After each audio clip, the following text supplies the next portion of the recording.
नमस्कार दोस्तों, आपका स्वागत है आपके अपने YouTube channel Gyanshala with Nikhil में। तो दोस्तों, कल का जो हमने टॉपिक लिया था यूनिट डिजिट्स निकालने का, उसको आज कंटिन्यू करते हैं। और आज हम देखेंगे कि जो फैक्टोरियल्स होते हैं, फैक्टोरियल्स में यूनिट डिजिट्स निकालने के अगर क्वेश्चन पूछे जाए तो उनको कैसे सॉल्व करना है। तो फैक्टोरियल्स में हमने यूनिट डिजिट पहले निकाले हैं, उससे पहले हमें ये पता होना चाहिए कि फैक्टोरियल क्या होते हैं। तो आज पहले हम क्वेश्चन सॉल्व करने से पहले ये देखते हैं कि फैक्टोरियल्स क्या होते हैं और फैक्टोरियल को सॉल्व कैसे किया जाता है।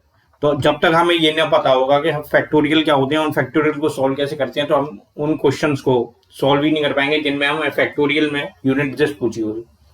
तो सबसे पहले हम देखते हैं कि फैक्टोरियल क्या होते हैं। तो हम पहले देखेंगे फैक्टोरियल्स। ठीक है, तो फैक्टोरियल के दो सिंबल होते हैं, या तो मान लीजिए अगर एक्स और ऐसे लिखा होगा या फिर ऐसे लिखा होगा। अगर किसी क्वेश्चन में ये दोनों सिंबल के साथ में कोई नंबर हो, नंबर के बाद में ये दोनों सिंबल लगे हों, तो इसका मतलब ये होता है कि ये फैक्टोरियल कहलाते हैं। तो हमने पहले तो ये पहचान देख ली, फैक्टोरियल की पहचान क्या होती है। अब फैक्टोरियल होते क्या है या फैक्टोरियल को सॉल्व कैसे करते हैं वो देखते हैं। मान लीजिए कोई नंबर हमें ऐसे दे रखा है, एन फैक्टोरियल निकालना है, या फिर इसको हम ऐसे भी लिख सकते हैं एन फैक्टोरियल। तो एन फैक्टोरियल की जो वैल्यू हम निकालते हैं वो इस तरीके से निकालते हैं, N multiply by N minus 1 multiply by N minus 2 multiply by N minus 3। और ये कहाँ तक मल्टीप्लाई होता है? ये मल्टीप्लाई होते हैं तब तक जब तक कि हमें मल्टीप्लाई में 1 ना मिल जाए। मतलब कोई नंबर दे रखा होगा, उसको उसके एक छोटे नंबर से मल्टीप्लाई करते जाएंगे, और कब तक मल्टीप्लाई करेंगे? जब तक के जो नंबर हैं घटते घटते एक ना हो जाए। तो वो जो मल्टीप्लाई कहलाता है उसको ये फैक्टोरियल कहते हैं। एग्जाम्पल के लिए अगर हम मान ले फैक्टोरियल 1 देखते हैं, फैक्टोरियल 1, या फिर इसको लिखें हम 1 फैक्टोरियल, तो इसकी वैल्यू तो 1 होती है। ठीक है, अगर हम फैक्टोरियल 2 की बात करें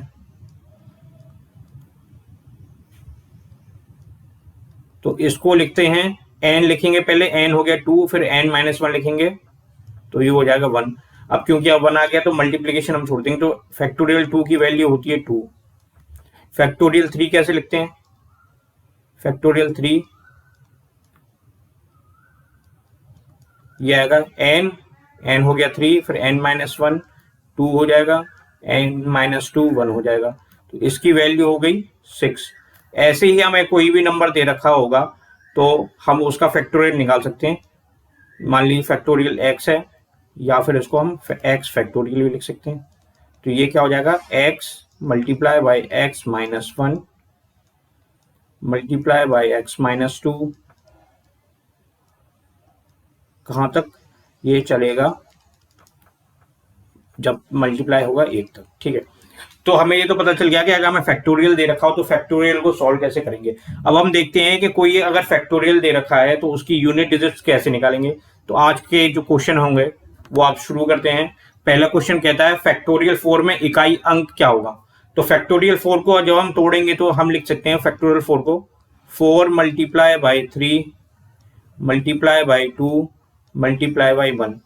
तो ये क्या आ जाएगा, 4 3 12 और 12 2 24। ठीक है, अब क्योंकि हमारा आंसर आया 24 और हमें इसमें यूनिट डिजिट या इकाई अंक निकालना है, तो इसमें इकाई अंक दे रखा है 4, तो इस क्वेश्चन का 4 हो जाएगा आंसर। अब कह रहा है कि फैक्टोरियल 5 में इकाई अंक क्या होगा। तो पहले तो फैक्टोरियल 5 को हम लिखें तोड़ करके कि फैक्टोरियल 5 को हम अगर एक्सपेंड करें तो किस तरीके से एक्सपेंड होगा। 5 multiply by 4 multiply by 3 multiply by 2 multiply by 1। अब इसको सॉल्व करें तो इसकी वैल्यू जो आती है वो आती है 120। ठीक है, अब 120 में जो भी फैक्टोरियल है, वो फैक्टोरियल 5 का जो हमने आंसर निकाला 120, उसमें यूनिट डिजिट या इकाई अंक पे क्या दे रखा है, 0।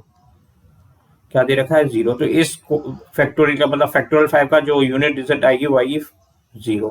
अब अगर मान लीजिए क्वेश्चन कहता है फैक्टोरियल 6 निकालना है हमें, फैक्टोरियल 6 निकालना है, तो फैक्टोरियल 6 की वैल्यू क्या हो जाएगी, 6 into 5 into 4 into 3 into 2 into 1।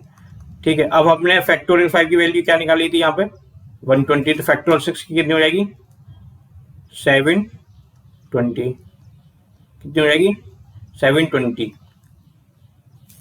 तो अब इसमें देखें यहाँ पे भी हमारा जो यूनिट डिजिट आया है वो आया 0, तो यहाँ पे भी, और यहाँ पे जो है आया ये 0 आया। तो इससे हम एक चीज हम निष्कर्ष निकाल सकते हैं कि फैक्टोरियल 5 से लेकर के आगे के जितने भी नंबर होंगे उन सब में इकाई अंक हमेशा 0 आएगा। ठीक है, क्यों आएगा, क्योंकि जब हमें पता है जब भी हम कोई फैक्टोरियल लिखते हैं तो फैक्टोरियल में उस नंबर से सारे जितने उस नंबर का मल्टीप्लाई उससे सभी छोटे नंबरों से करते हैं। तो मान लीजिए कोई ऐसा फैक्टोरियल आता है जो कि 5 से बड़ा है, कोई ऐसा नंबर आता है जो कि 5 से बड़ा है, जैसे कि यहाँ पे फैक्टोरियल 6 लिखा है, फैक्टोरियल 7 भी हम निकालें, या कोई भी ऐसा नंबर जो 5 से बड़ा होगा, तो जब भी उसका हम फैक्टोरियल निकालेंगे तो उसमें 5 का फैक्टोरियल भी मल्टीप्लाई हो रहा होगा। तो 5 का जब भी फैक्टोरियल मल्टीप्लाई होगा उसका मतलब ये हो गया कि यूनिट डिजिट 0 हो जाएगी, क्योंकि एक बार अगर हमें यूनिट डिजिट 0 मिल गई, एक बार हमें 0 मिल गई एज अ यूनिट डिजिट, तो 0 का हम जब भी किसी भी नंबर से मल्टीप्लाई करते हैं हमारा रिजल्ट हमेशा 0 आता है। और क्योंकि जो भी हमें इक्वेशन दे रखी होती है या क्वेश्चन दे रखा होता है उसमें यूनिट डिजिट निकालने के लिए हमें सभी नंबरों के यूनिट डिजिट का मल्टीप्लाई करना होता है, और उनमें से अगर एक भी यूनिट डिजिट 0 आ जाती है तो बाकी के सारे मल्टीप्लीकेशन जो हो जाते हैं वो नल हो जाते हैं, मतलब जो यूनिट डिजिट रह जाएगी वो सिर्फ और सिर्फ 0 रह जाएगी, क्योंकि वही कंसेप्ट है कि 0 का किसी भी नंबर से मल्टीप्लाई करेंगे तो हमारा जो आंसर होगा वो 0 आएगा। ठीक है, तो हमें ये बात ध्यान रखनी है कि फैक्टोरियल 5 और फैक्टोरियल 5 से ज्यादा की कोई भी फैक्टोरियल दे रखे हो तो उनकी जो भी यूनिट डिजिट आती है वो हमेशा 0 आती है। अब हम चलते हैं अपने अगले क्वेश्चन की तरफ। क्वेश्चन नंबर 3 है जो वो कह रहा है factorial 5 plus factorial 18 plus factorial 13 में इकाई अंक क्या होगा। अब या तो हम फैक्टोरियल 5 की वैल्यू निकालें, फैक्टोरियल 18 की वैल्यू निकालें, फैक्टोरियल 13 की वैल्यू निकालें, फिर उनमें हम इकाई अंक जोड़ें, फिर उसका रिजल्ट निकालें। या फिर हम अगर कंसेप्ट समझ गए हो तो हमें पता है कि फैक्टोरियल 5 और फैक्टोरियल 5 से जितने भी बड़े फैक्टोरियल होंगे उन सब में जो भी यूनिट डिजिट आएंगी वो सबकी क्या होती हैं 0 होती हैं। तो अगर मान लीजिए फैक्टोरियल 5 में जो यूनिट डिजिट आई है वो आई है 0, और फैक्टोरियल 18 में जो यूनिट डिजिट होगी वो भी हो जाएगी 0, फैक्टोरियल 13 में जो यूनिट डिजिट होगी वो हो जाएगी 0। अब क्योंकि ये तीनों डिजिट्स जो हैं ये 0 दे रखी हैं तो 0 को अगर हम मल्टीप्लाई करते हैं किसी भी नंबर में तो रिजल्ट आता है सेम आएगा, मतलब 0 आएगा। और अगर 0 0 0 तीनों भी जोड़ देते हैं तो हमारा जो रिजल्ट होता है वो क्या होगा 0 का। 0 में 0 जोड़ा तो 0 मिलेगा, फिर 0 फिर में 0 जोड़ेंगे तो फिर आंसर क्या होगा 0 आएगा। तो इस क्वेश्चन का जो हमारा यूनिट डिजिट निकल के आएगी वो 0 निकल के आएगी।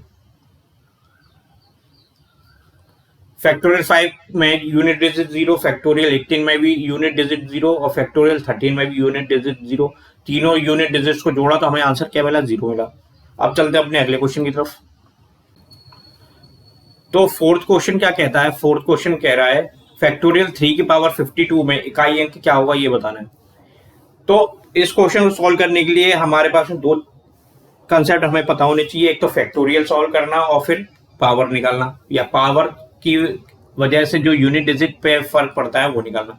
तो सबसे पहले हम क्या करेंगे, हम निकालेंगे फैक्टोरियल 3 की वैल्यू। तो फैक्टोरियल 3 को अगर हम लिखें तो फैक्टोरियल 3 की जो वैल्यू निकल के आती है वो निकल के आती है 3 मल्टीप्लाई बाई 2 जिसकी वैल्यू आती है 6।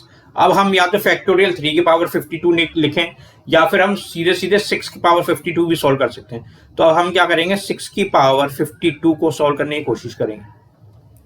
ठीक है, अब हमारे पास में इसको क्वेश्चन को आगे सॉल्व करने के दो तरीके हैं। एक तो हम अपने वही बेसिक तरीका अपना सकते हैं, 52 को 4 से डिवाइड करेंगे, फिर जो रिमाइंडर आता है उतनी पावर हम उस 6 पे चढ़ाकर देखेंगे कि क्या हमें यूनिट डिजिट मिलती है। या फिर हम एक कंसेप्ट और लगा सकते हैं साइक्लिसिटी वाला, जो मैंने कल आपको थोड़ा सा आइडिया दिया था। तो हम क्या करते हैं साइक्लिसिटी निकालने के लिए हम ये चेक करते हैं कि जो यूनिट डिजिट आ रही है वो कितनी बार मतलब कितने नंबर के बाद में रिपीट हो रही है। तो हम क्या करेंगे यूनिट डिजिट देखेंगे कितने नंबरों के बाद रिपीट हो रही है। तो हम सबसे पहले करते हैं पावर निकालते हैं 1 पे। तो हम क्या करेंगे 6 की पावर 1 निकाला जो कि हो गया 6। तो यहाँ पे जो 6 होगा यही हमारा यूनिट डिजिट हो जाएगा। फिर हम निकालेंगे 6 की पावर 2, तो 6 की पावर 2 क्या होता है, 36 होता है। 36 में भी यूनिट डिजिट हो गया 6। फिर हमने क्या किया, 6 की पावर 3 निकाला। 6 की पावर 3 होता है 216, और इसमें भी 216 में भी यूनिट डिजिट हो गया 6 हो गया। अगर हम 6 की पावर 4 निकालें, 5 निकालें, 6 निकालें, या हम कोई भी 6 की पावर ले लें और उसको सॉल्व करें, तो उस केस में हमेशा यूनिट डिजिट जो मिलती है वो मिलती है 6। तो इस चीज से हमें ये पता चल गया कि 6 की पावर चाहे हमें कुछ भी दे रखा हो, हमारा हमेशा यूनिट डिजिट जो भी निकल के आएगा वो आएगा 6। तो इस क्वेश्चन को अगर हम सॉल्व करें तो इसका सीधे सीधे जो यूनिट डिजिट निकल के आएगा वो आ जाएगा 6 आ जाएगा। ठीक है, हमने क्या किया, 52 को सॉल्व करने की जगह साइक्लिसिटी देखी। अगर हम चाहते तो हम 52 को 4 से डिवाइड करते, जो रिमाइंडर आता फिर उतनी पावर हम 6 पे चढ़ाते और उसकी वैल्यू निकालते, उससे भी हमें 6 मिलता और इससे भी हमें 6 मिला है। लेकिन इसमें हमें साइक्लिसिटी और सीखने को मिली कि साइक्लिसिटी हमें कैसे निकालना है। ठीक है, तो हमें पता चल गया कि 3 फैक्टोरियल 3 की पावर 52 में जो यूनिट डिजिट या इकाई अंक होगा वो हो जाएगा ऑप्शन ए। अब आज जो हम एक चीज और सीखेंगे, या एक इसी टॉपिक में जो इंपॉर्टेंट बात है वो हम ध्यान रखेंगे, कोई भी ऐसा नंबर हो जिसमें यूनिट डिजिट पे 0 दे रखा हो, 5 दे रखा हो और 6 दे रखा हो। कोई भी ऐसा नंबर जिसमें यूनिट डिजिट पे 0 हो, 5 हो, 6 हो, जैसे मान लीजिए 1 और 0, 10 मिल गया, 15 हो गया और 26 हो गया, या ये तीनों नंबर ऐसे हो गए, इसमें यूनिट डिजिट पे 0 है, इसमें 5 है, इसमें 6 है। तो जब भी हम ऐसे नंबर हों जिनमें यूनिट डिजिट 0 हो, 5 हो या 6 हो, तो इनकी कोई भी पावर निकालते हैं हम। मान लीजिए n लिखा, n कुछ भी हो सकता है, 1 से लेकर के कुछ भी, बस 0 नहीं होना चाहिए। n 1 से लेकर के कोई भी नंबर हो सकता है। तो जब भी हम इनकी पावर कोई भी सॉल्व करें और यूनिट डिजिट निकालते हैं, तो इस केस में हमेशा 0 आएगा, यहाँ पे हमेशा 5 आएगा और यहाँ पे हमेशा क्या आएगा, 6 आएगा। तो ऐसे कोई भी नंबर हो जिनमें यूनिट डिजिट या इकाई अंक में 0 दे रखा हो, 5 दे रखा हो, 6 दे रखा हो, तो उनका जो यूनिट डिजिट आता है पावर सॉल्व करने पर वो नंबर वही रहता है, सेम रहता है। मतलब 0 का 0 रहेगा, 5 का 5 रहेगा, 6 का 6 रहेगा। और बाकी के जो नंबर होते हैं उनमें कुछ की साइक्लिसिटी 2 होती है, कुछ की होती है 4। तो हम क्या करते हैं, एक जनरल रूल बना लेते हैं कि जो नंबर होते हैं, जो पावर दे रखी होती है, उनको 4 से डिवाइड करते हैं और हम रिमाइंडर निकाल लेते हैं। अगर मान लीजिए हम अगर ये टॉप पॉइंट भूल जाते हैं, ये वाले अगर पॉइंट हम भूल भी जाते हैं, तो भी हम क्या कर सकते हैं, जो पावर दे रखी होगी, जैसे इस केस में थी 52, तो इस पावर को फिर हम 4 से डिवाइड करेंगे, जो रिमाइंडर आएगा उतनी पावर हम उस यूनिट डिजिट पर चढ़ा करके फाइनल जो यूनिट डिजिट होगी आंसर की वो हम निकाल लेंगे। तो ये जो इकाई अंक का जो टॉपिक है, ये जितना आसान है समझने में, उतना ही आसान क्वेश्चन सॉल्व करने में भी है। बस हमें छोटी छोटी सी बातें इसमें ध्यान रखनी होती हैं। जैसे मान लिया अगर जो हमने आज क्वेश्चन करे तो फैक्टोरियल हमने देखा, अगर हमें फैक्टोरियल नहीं पता कि फैक्टोरियल कैसे सॉल्व करते हैं, तो हम ये क्वेश्चन सॉल्व ही नहीं कर पाएंगे। और हमने देखा कि फैक्टोरियल निकालना कितना आसान है। ठीक है, तो मान लीजिए अगर फैक्टोरियल 5 या 5 से किसी ज्यादा नंबर का हमसे फैक्टोरियल पूछ लेता है और फिर उसमें इकाई अंक निकालने के लिए कहता है, तो वो तो सीधे सीधे हमारा 0 आंसर दे देता है। बाकी हमें फैक्टोरियल 1, फैक्टोरियल 2, फैक्टोरियल 3 और फैक्टोरियल 4 इनके जो वैल्यू है इनमें इकाई अंक निकालना हमें आना चाहिए, या किसी भी फैक्टोरियल की वैल्यू हमें निकालनी आनी चाहिए। क्योंकि फैक्टोरियल सिर्फ यूनिट डिजिट के टॉपिक में नहीं बल्कि और भी बहुत सारे टॉपिकों में यूज हो जाता है। इस यूनिट डिजिट के टॉपिक में हमारे लिए ये आसानी हो जाती है कि फैक्टोरियल 5 या फैक्टोरियल 5 से भी ज्यादा कोई नंबर हो, उसमें अगर यूनिट डिजिट पूछ लेता है तो 0 0 जो होगा वही हमारा आंसर हो जाएगा। तो मैं आशा करता हूं आज के वीडियो में और कल के वीडियो में मैंने जो आपको यूनिट डिजिट इकाई अंक वाले जो क्वेश्चन समझाए थे, इनको आपको समझने में आसानी रही होगी। तो प्लीज अगर आपको ये वीडियो आज का अच्छा लगा हो तो इस वीडियो को लाइक कीजिएगा, शेयर कीजिएगा। चैनल अगर अभी तक आपने सब्सक्राइब नहीं किया है तो प्लीज चैनल को सब्सक्राइब कीजिएगा। धन्यवाद, आपका दिन शुभ हो।